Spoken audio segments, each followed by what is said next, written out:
अस्सलाम वालेकुम, खुशामदीद टू मरीम की मम्मा का किचन। आप सबको रमज़ान बहुत बहुत मुबारक हो। आप लोगों को पता है रमज़ान का दूसरा शब भी ख़त्म हो चुका है। खैर, अगर आप लोग इफ्तार में बनाना चाहते हैं कुछ मीठा, तो आप लोगों को चाहिए कि आप ये मीठी सी ठंडी सी रेसिपी बनाएं। इसके लिए सबसे पहले पैन में हम लोग दूध डालेंगे। दूध आप लोग जितना भी डालना चाहें, मैंने यहाँ पर 1 लीटर दूध लिया है। इसको हम लोग ने पैन में डाला और इसके अंदर आप लोग शुगर ऐड कर लीजिए। मैंने हाफ़ कप शुगर इसके अंदर ऐड की है। तो आपने इसको अच्छे तरीके से बॉईल करना है। जब आप इसको अच्छे से बॉईल कर लेंगे, उसके बाद हमारे पास ये कलरफुल सवियाँ होती हैं जो आप किसी भी शॉप से इजीली बाय कर सकते हो। आपने वो इसके अंदर ऐड कर देनी है। अब देखिए क्वांटिटी, आप पूरी वीडियो देख लीजिए और फिर उस लिहाज से आपको समझ आ जाएगा कि आपने किस चीज़ की कितनी क्वांटिटी रखनी है। बट आप मेरी सवियों की क्वांटिटी तो देख ही चुके हैं। अब आपने इन चीज़ों को अच्छे तरीके से पकाना है।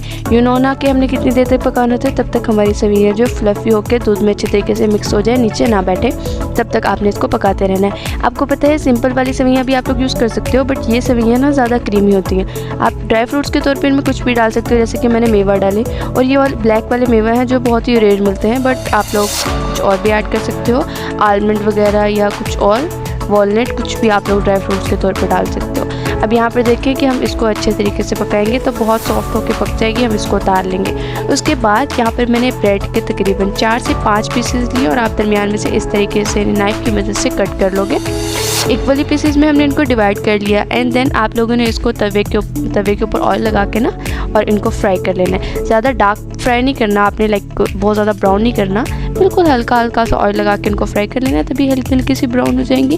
देन आप लोग इनको उतार लीजिएगा। इसी के साथ अगर आप लोगों ने मेरे चैनल को सब्सक्राइब नहीं किया तो जल्दी से चैनल को सब्सक्राइब करके वीडियो को लाइक कर दीजिए और एक प्यारा सा कमेंट्स कर दे ताकि मैं पढ़ूँ तो मुझे बहुत ही खुशी हो कि मेरे व्यूवर्स ने एक अच्छा सा कमेंट्स करके मेरी वीडियो के बारे में कुछ रिस्पॉन्स दिया, वरना मुझे पता ही नहीं चलता कि मेरी वीडियोस अच्छी बन रही हैं या नहीं।